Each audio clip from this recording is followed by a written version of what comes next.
Appalachia in 1875 was a land where rugged mountains rose like stone guardians, where valleys echoed with the songs of simple folk living off the land. But beneath the quiet beauty of its rolling hills, secrets often festered in silence. Among these mountains lived two brothers, Elijah and Silas Boone, farmers by day, men of mystery by night. Their family carried whispers of an unspeakable secret, one so dangerous that its revelation could unravel not only their lives, but the very foundation of their bloodline. The Boones were known for their isolation. They rarely mingled with others beyond the mountain ridges, avoiding town gatherings, church services, and even festivals. Neighbors saw them as peculiar, but in Appalachia, where suspicion was common, people mostly left them alone. Yet, behind their stern faces and silence lay a truth they guarded with desperation. Their children were not just innocent leaves. They were living evidence of a crime that should never have been. The brothers' family line was entangled in something most would consider monstrous. For generations, they had broken moral and spiritual boundaries in the shadows of the mountains. The Boone name was one many whispered about, but dared not question openly. Their children, however, carried physical traits that marked them, slight deformities, uncanny resemblances, and an aura of fragility. To the wider community, such traits might spark curiosity or even gossip. But for Elijah and Silas, these children were potential witnesses against them simply by existing. The brothers feared exposure. If their family's secret spread, shame and condemnation would not only fall on them but on every branch of their lineage. In those times, scandal meant more than humiliation. It meant exile, destruction, and perhaps even violence at the hands of those who saw such sins as punishable by death. And so, the brothers resolved to protect the secret at any cost, even if it meant sacrificing their own flesh and blood. Elijah and Silas were bound together not just by blood but by a pact of silence. They had been raised to obey their father's grim instructions, protect the family, no matter the price. As young boys, they had watched their elders cover truths with halves, miles, and hardened hearts. By adulthood, the lesson was ingrained. The survival of the Boone name depended on keeping certain things buried. When their children grew old enough to ask questions, their fear deepened. What if a curious child spoke innocently to a neighbor? What if their differences were noticed by someone with too sharp an eye? Elijah, the elder brother, carried the weight of leadership, and Silas, weaker in spirit, followed. Together, they justified the unthinkable. They convinced themselves that silencing their children was not murder, it was protection, a twisted kind of mercy. One night, under a moonless sky, the brothers gathered their children, speaking softly of a game. The little ones, trusting as only children can be, followed without resistance into the woods. The forest was silent except for the crunch of dry leaves underfoot and the occasional cry of a night bird. Elijah carried a spade while Silas carried lanterns, their flickering light casting long, eerie shadows. The children did not sense the danger. They believed their father's instructions, giggling softly, unaware of what awaited. But beneath the surface, Elijah and Silas trembled, not with hesitation but with the heavy burden of their choice. They dug into the earth, carving graves not for strangers but for their own offspring. Each strike of the spade was like a blow to their humanity, but their hearts were hardened by fear. When the time came, the cries of their children pierced the night, muffled by soil that covered innocence too soon. The ground swallowed laughter, questions, and futures never allowed to bloom. And with it, the brothers' souls sank deeper into darkness. The Boone brothers never spoke of that night again. By day, they returned to their routines, farming the land, hunting game, and keeping up the facade of ordinary mountain life. To outsiders, nothing seemed amiss, but within their home, silence grew heavier than stone. The absence of children's voices hung like a curse in the air. Neighbors eventually wondered why the Boone homestead grew quieter. Whispers of sickness or misfortune passed around, but no one dared pry. In Appalachia, people respected privacy, sometimes too much, yet Elijah and Silas could not escape the haunting. Each night they heard phantom cries in the wind or saw small handprints in the soil after rain. Their guilt was buried but not gone. It lived in the rustling trees, the howling wolves, and the restless earth above the graves. The Boone brothers carried their secret to the grave, but Appalachia did not forget. Over time, stories spread, retold in hushed voices around firesides. People spoke of two men who loved their family name more than their children, of brothers who let fear become their god. Their tale became a cautionary whisper, that secrecy breeds sin, and sin, when buried, grows heavier with each passing generation. The lesson was clear. Truth may burn when exposed, but lies rot the soul. The Boone brothers chose preservation of pride over love, silence over justice, fear over faith, and in doing so, they ensured their family's story would live on, not in honor, but in warning. Though grim, the story of Elijah and Silas Boone holds a mirror to humanity. It teaches us that hiding our sins, no matter how deeply buried, only multiplies the pain. Secrets do not die with silence. They echo through time, demanding justice. The brothers thought they were protecting their name, but instead, they destroyed it. For us today, their tale is not just a horror of Appalachia. It is a lesson in courage. To confront truth, however painful, is to break chains of darkness. To love our children more than our pride is to ensure that hope, not fear, shapes the generations to come. The Appalachian night of 1875 was thick with silence, broken only by the croaking of frogs and the distant howl of wolves. Yet within the walls of a weather-worn cabin nestled in a valley, the true horror was not in the wilderness, but in the hearts of two brothers who carried with them a secret so dark that it twisted their very souls. This was the night that would later be remembered as the Night of Betrayal, a night when family bonds turned to poison and innocence was sacrificed in the name of survival. The two brothers, Elias and Jonah, had lived their entire lives in the shadow of desperation.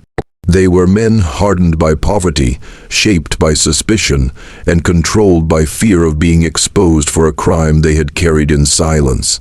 Years before, they had committed an act they swore would remain buried with them, an act tied to land disputes, stolen wealth, and the violent silencing of neighbors. Only a handful of people had known their secret, and as the years passed, that handful shrank to their own children who had stumbled upon fragments of the truth. Children are not meant to carry the weight of adult sins, yet in the small cabins of Appalachia, secrets could not be hidden forever. Whispers traveled faster than smoke from a chimney, and the brothers feared the innocence of their sons and daughters would one day unravel everything they had tried so hard to conceal. And so, in a twisted moment of desperation, they chose betrayal, the betrayal of the very blood that carried their name. That evening, the children had been called into the woods under the pretense of gathering firewood. The youngest clutched hands, eyes wide with confusion but obedient to their fathers. The older ones sensed something darker brewing. They noticed the way Elias and Jonah avoided eye contact, the trembling of their hands as they held the lanterns, and the unusually sharp edge in their voices. A tension hung in the air like a storm about to break. The betrayal began not with words but with silence. The brothers led their children to a shallow pit, hastily dug in the earth days before. The ground was loose, the soil freshly turned, as though it had been waiting for this very night. The children, confused, asked questions. Why are we here? What is this place? But the fathers remained mute, their faces pale, their eyes glassy with dread. In that moment, the betrayal was not just of children, but of trust, love, and the very sanctity of family. Betrayal is not always loud. Sometimes it is the quiet abandonment of one's sacred duty. Fathers are meant to protect. Fathers are meant to shield. Yet Elias and Jonah, shackled by their own guilt and blinded by fear of exposure, turned their hands against the very lives they had brought into the world. The night was heavy with the sound of shovels moving dirt, of muffled cries breaking the silence, and of innocence being buried beneath the weight of adult corruption. The children, realizing the unthinkable, pleaded, begged, and reached out to the men they had once trusted above all others. And yet, fear had already hardened their fathers' hearts. Fear made them deaf. Fear made them cruel.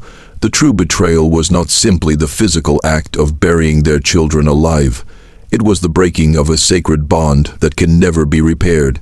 A child's trust is pure, untainted, unconditional. To look into the eyes of your father and see not love, but death, is a betrayal so profound it stains history itself. But betrayal does not end when the act is done. The brothers returned home to their cabins, but the silence they craved did not follow. The empty chairs by the fire haunted them, the absence of laughter, the missing footsteps, and the unmade beds screamed louder than the voices of their children ever could. In betraying their children, they had betrayed themselves. The night of betrayal did not bring them peace, it brought them torment. They could not sleep without hearing phantom cries. They could not eat without imagining tiny hands reaching for bread that was no longer there. The community began to whisper, asking questions, raising suspicions, and though no one could prove what had happened that night, the brothers' hollow eyes told a story they could not erase. This night became a curse on their bloodline. Some neighbors spoke of how the land itself seemed to reject them. Crops failed, animals grew sick, and storms seemed to circle their homestead. Others whispered of ghosts of children seen running through the woods at night, laughing, crying, or standing silently at the edge of the tree line. Whether one believes in spirits or not, one thing was clear: betrayal leaves marks that no shovel can bury. For us today, this night serves as a chilling reminder of what fear can do when it festers unchecked. It teaches us that secrets have power, but only if we allow them to grow in silence. It shows us that betrayal often begins not with violence, but with the decision to place pride and fear above love and truth. The Night of Betrayal in 1875 Appalachia is not just a story about two brothers. It is a warning to us all. A warning of how guilt corrodes the soul, how lies destroy generations, and how betrayal begins the moment we choose silence over honesty. In remembering this night, we are reminded that betrayal is not inevitable, it is a choice.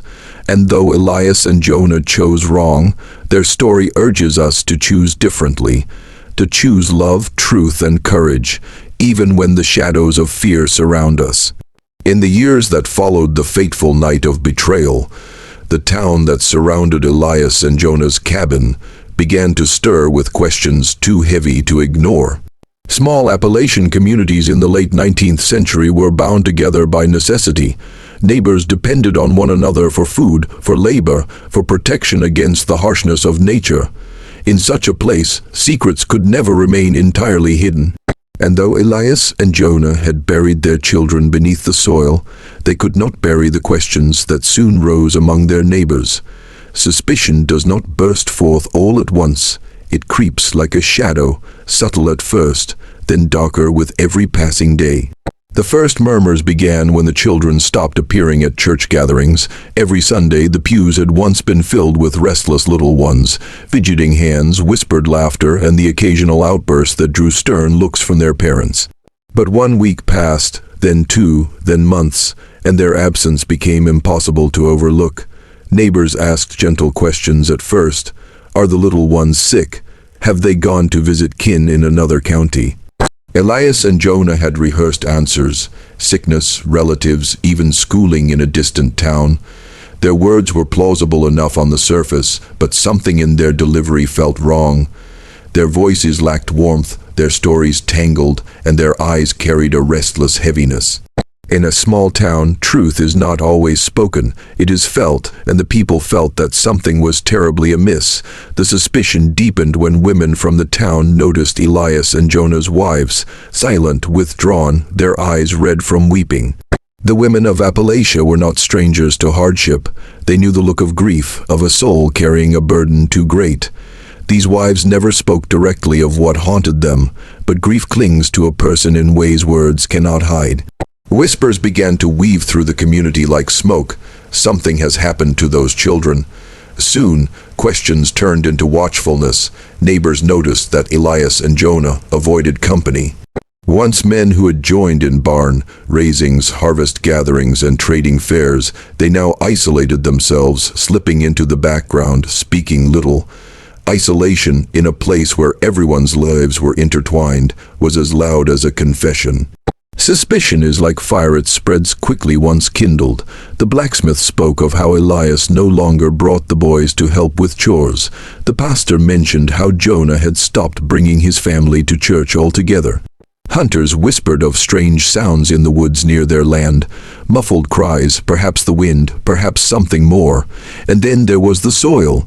Some of the townsfolk noticed a patch of land near the brothers' cabins where the earth looked disturbed, freshly turned, though nothing seemed to grow there. Crops planted in that patch withered. Animals refused to graze near it. The townspeople, steeped in folklore and superstition, began to believe the ground itself had been cursed. Children dared each other to run past it at night, whispering of ghosts rising from beneath the soil. What began as suspicion slowly evolved into quiet investigation. Mothers who had once trusted Elias and Jonah to watch over their children now kept their little ones close, warning them never to wander near the brothers' land. Fathers who had once worked beside them began to distance themselves. The town, though not openly accusing, began to build an invisible wall around them.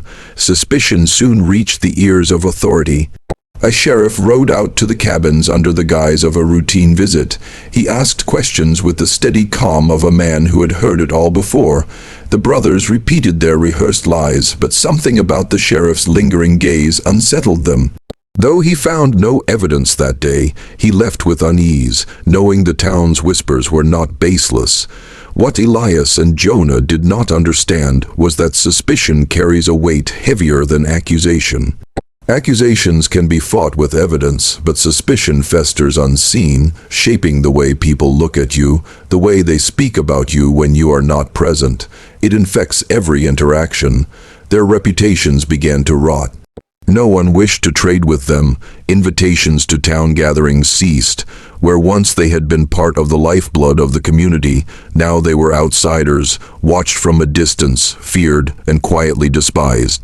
The betrayal of their children had not only destroyed their family, it had destroyed their place in the world, for in Appalachia, reputation was survival. A man's good name was worth more than gold, and once suspicion took root, it was nearly impossible to shake. The suspicion of the town also reflected something deeper, the communal conscience. People in small communities often sense truths that remain unspoken. They may not know every detail, but they recognize the scent of sin, the shadow of guilt. Elias and Jonah's silence was more damning than any confession.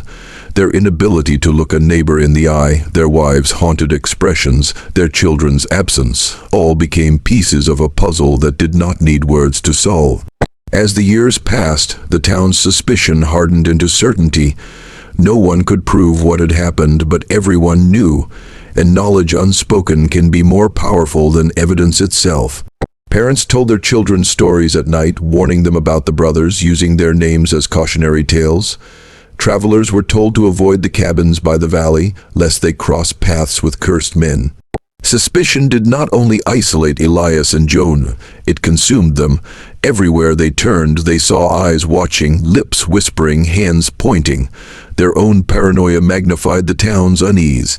They began to lock themselves indoors, guarding their land, yet fearing the approach of anyone who dared to venture too close.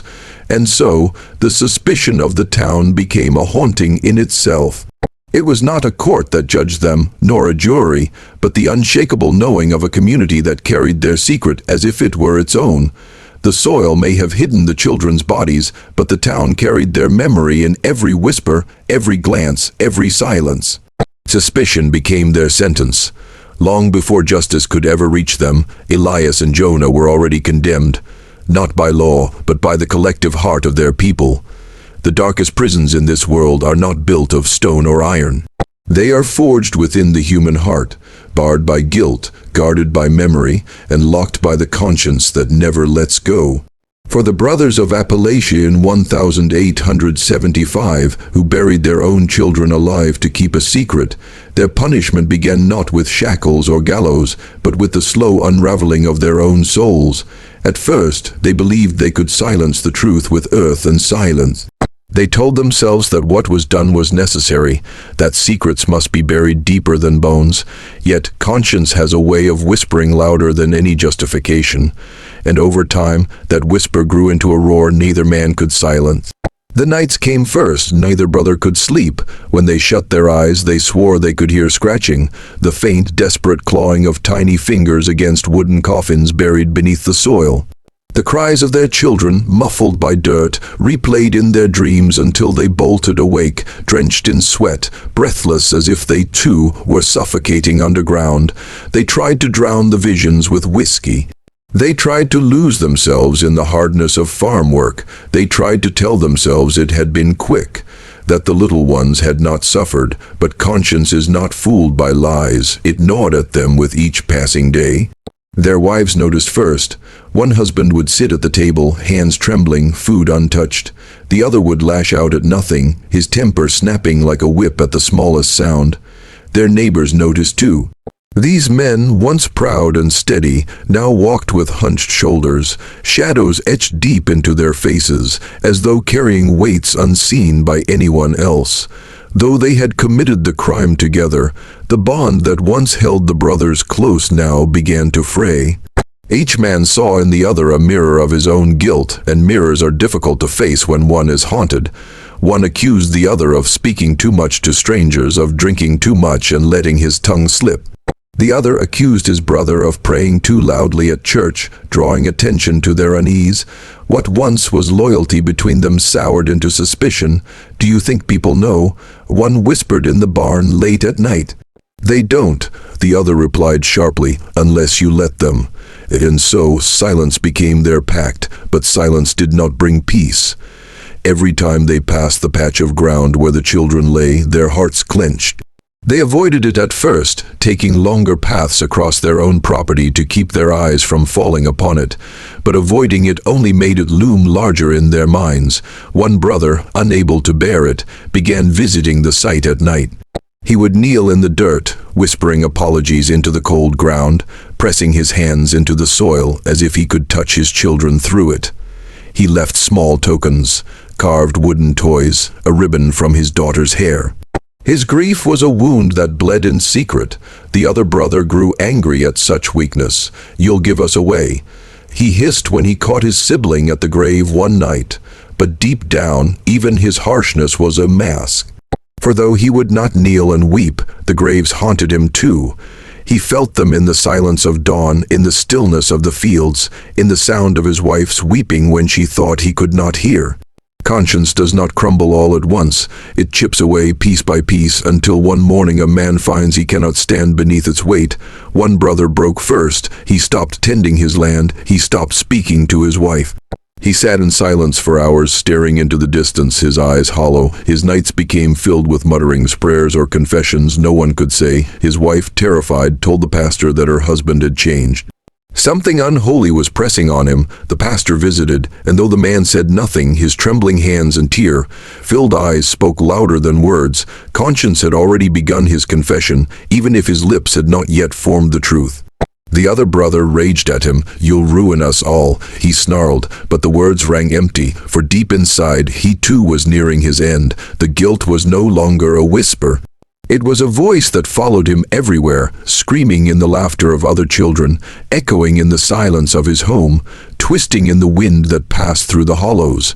By winter, both men were shells of who they once had been. One wandered into town one day, pale and broken, muttering to strangers about sins that cannot be forgiven. The townsfolk, already suspicious, began to whisper, "What sin could break a man so completely?" The other isolated himself, refusing visitors, refusing even his wife. He sat alone by the fire, staring into the flames as though awaiting judgment. The secret they thought they could bury had risen from the ground, not in flesh but in spirit. And it consumed them both. The conscience they had tried to silence became their executioner. One would eventually confess, unable to carry the weight anymore. The other would deny it to his last breath, but his hollow eyes betrayed him. The crumbling of their conscience was not only their punishment, it was their legacy. The town would remember them not as brothers bound by blood, but as fathers who could not face what they had done. Their children's absence became a haunting presence in the mountains of Appalachia, a story whispered from one generation to the next, and with that story came a warning, A secret built on evil will always break the soul of the one who keeps it. The brothers thought they could bury the truth, but conscience does not stay buried. It rises, it follows, and it shatters. Their story reminds us that no act of betrayal, especially against the innocent, can be hidden forever. In the end, the earth gives back what was taken, and justice comes, whether by law or by the gnawing guilt that never lets go. The Appalachian Mountains in the late 1008s were filled with mysteries hidden beneath their rugged terrain. Families carried their histories like heavy stones, never speaking too loudly of shame or failure. Yet, as time passed, silence became harder to maintain, and the earth itself seemed determined to reveal what human hearts had tried so desperately to bury. For years, the townspeople whispered about the strange disappearances of children from the households of the two brothers. At first, suspicion was brushed aside. Accidents were common in those harsh mountain settlements, and many families lost children to illness or misfortune. But as patterns emerged, doubts grew. Too many graves were shallow, too many explanations half-formed, too many nights filled with cries that stopped too suddenly. The truth began to surface when a group of children playing in the woods stumbled upon a strange patch of ground. The earth there was uneven, disturbed, as if it had been turned hastily and not settled properly. Their innocent curiosity led them to dig, uncovering fragments of small belongings. Clothes, a wooden toy, and strands of fabric that did not belong to the forest. Terrified, they ran back to the village, their screams echoing through the valley. The sheriff and a group of townsmen soon followed. Lanterns lit the darkness as shovels cut into the soil. What they found beneath was a horror that froze every heart.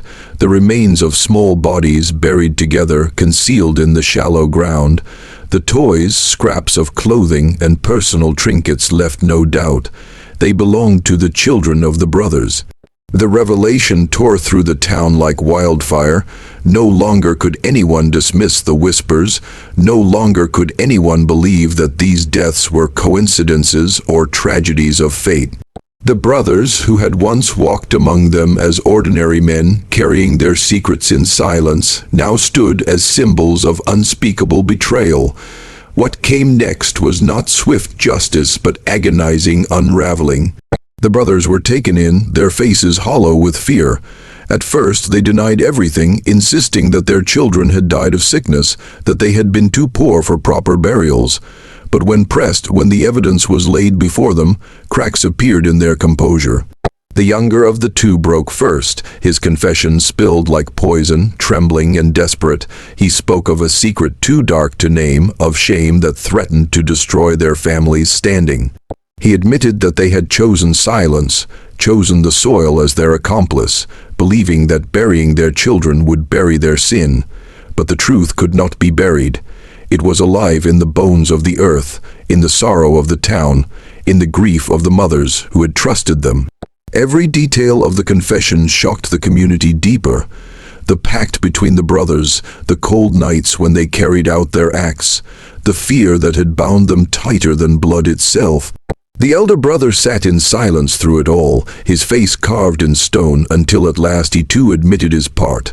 The townspeople, once hesitant, were now consumed with outrage. How could fathers, the very men entrusted to protect, become destroyers of their own blood? Churches filled with weeping as sermons thundered about sin, about the dangers of secrets that rot the soul. The mountains themselves seemed to mourn, heavy with mist and rain in the days that followed. The unearthing of the truth brought no joy, only devastation. Families who had once visited each other's porches now sat in silence, unable to fathom the evil hidden among them. Mothers clutched their children closer. Fathers worked the fields with heavier hearts. Trust, once so easily given, became a fragile thing, fragile as the lives that had been taken. And yet, within that sorrow, there was also a lesson rising, like dawn breaking after a storm. The town realized that silence and secrecy were not shields but daggers. The covering up of sins, the refusal to speak truth, only deepened the wound until it consumed everyone. If the children had been protected, if the community had spoken sooner, if someone had dared to confront the strange patterns before, Perhaps those little lives could have been spared. The earth had given back its truth, and with it, a burden of responsibility. From that day forward, the town swore never to ignore the whispers of wrong again. They would not allow secrets to fester in shadows. They would ask hard questions even when uncomfortable. They would believe the voices of children, the warnings of neighbors, the signs of pain that begged to be seen. The brothers paid with their lives. Whether by law or by the judgment of men is a detail blurred by history, but their story did not die.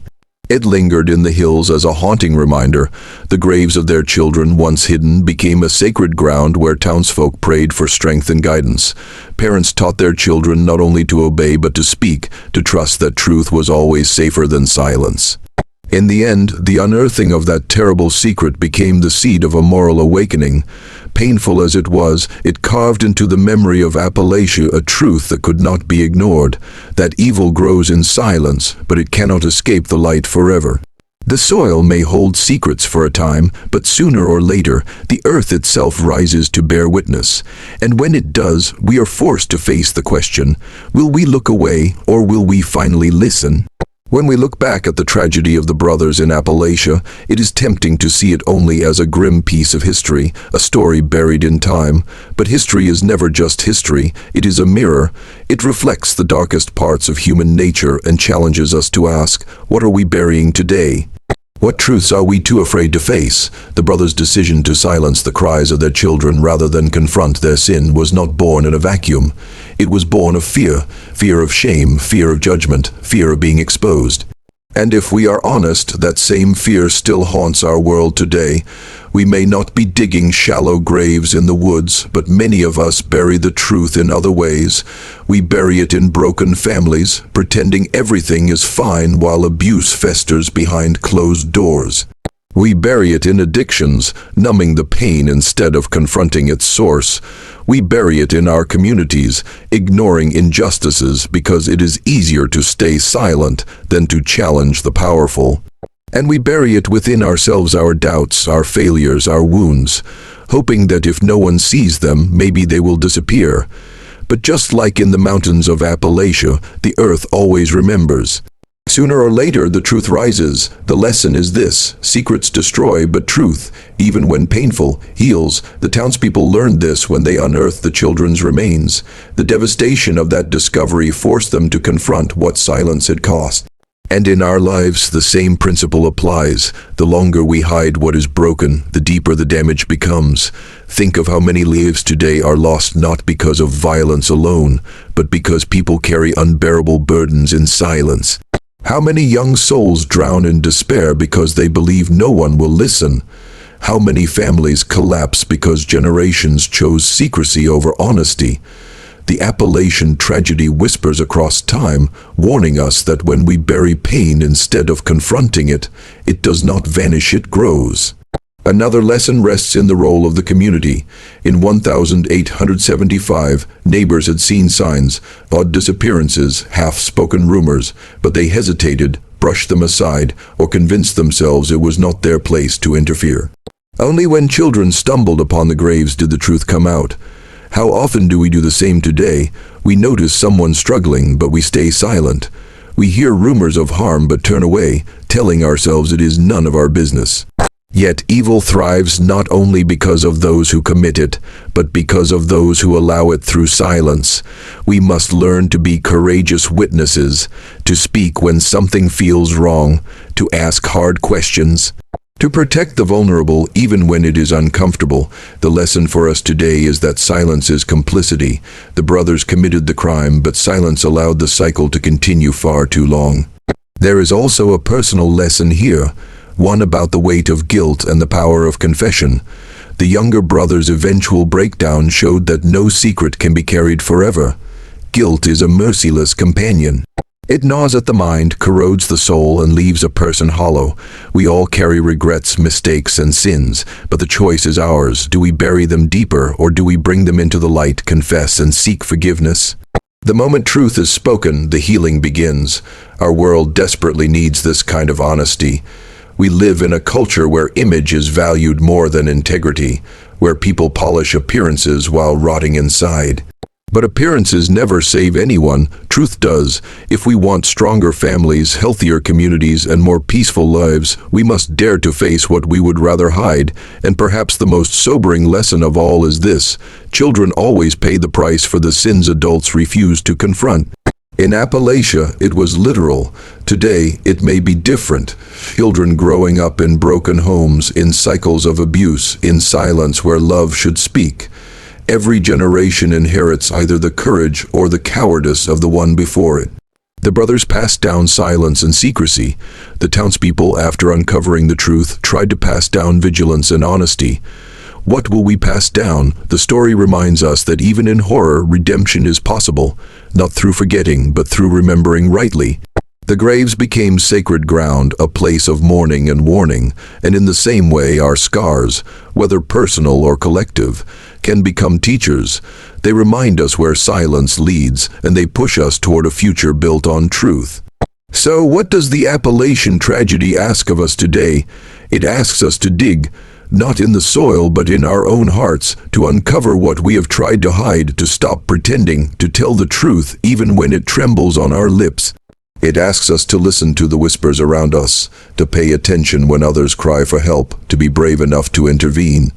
It asks us to choose light over shadow, honesty over appearances, courage over fear. Because while the story of the brothers is chilling, it is also strangely hopeful. It proves that no secret, no matter how deeply buried, can stay hidden forever. Truth has a way of clawing its way to the surface. The question is not whether truth will rise. It always does. The question is whether we will rise with it or be crushed beneath the weight of what we tried to hide. Let us learn from history. Let us refuse to bury what needs healing. Let us refuse to silence what cries out for justice. And let us remember always that truth, even when painful, is never our enemy. It is the only thing that sets us free.